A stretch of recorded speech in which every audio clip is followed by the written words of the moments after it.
రొమ్ముల దగ్గర లేకపోతే నిప్పుల్స్ దగ్గర పెయిన్ వస్తుందంటే కొన్ని గమనించుకోవాలండి. ఒకటి పూర్తి రొమ్ముల్లో నొప్పి వస్తుందంటే దానికి 2-3 కారణాలు ఉండొచ్చు. ఒకటి పాలు బాగా ఎక్కువ పడి గడ్డలు కట్టి పాలు బాగా రొమ్ము బాగా పెద్దగా అయిపోయి ఎంగార్జ్మెంట్ అంటుంటాము.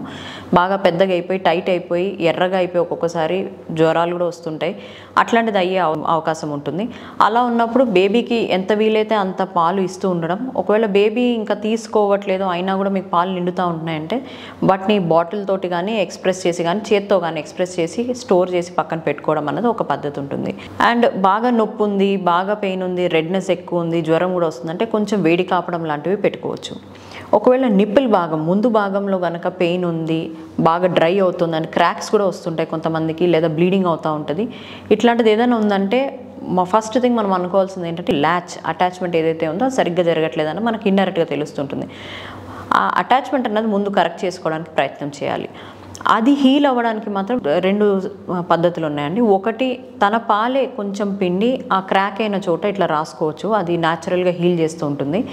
లేదా అంటే కొన్ని క్రీమ్స్ ఇస్తాము, లానోలిన్ అన్న కంటెంట్ ఉంటుంది అందులో, జస్ట్ మాయిశ్చరైజర్ లాంటిదే నిప్పుల దగ్గరకి రాసుకోవచ్చు, పెయిన్ రిలీఫ్ ఉంటుంటుంది. అండ్ ఈ ఆయింట్మెంట్ పెట్టినప్పుడు కూడా బేబీకి ఫీడింగ్ దగ్గర ఎటువంటి ఇబ్బంది ఉండదు, అది సైడ్ ఎఫెక్ట్స్ ఉండవు, సేఫే ఉంటుంది.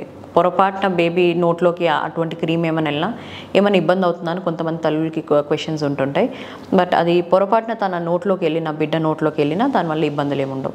సో ఈ 2 పద్ధతులతోటి నిప్పుల్ పెయిన్ అనేది మాత్రం తగ్గించవచ్చు.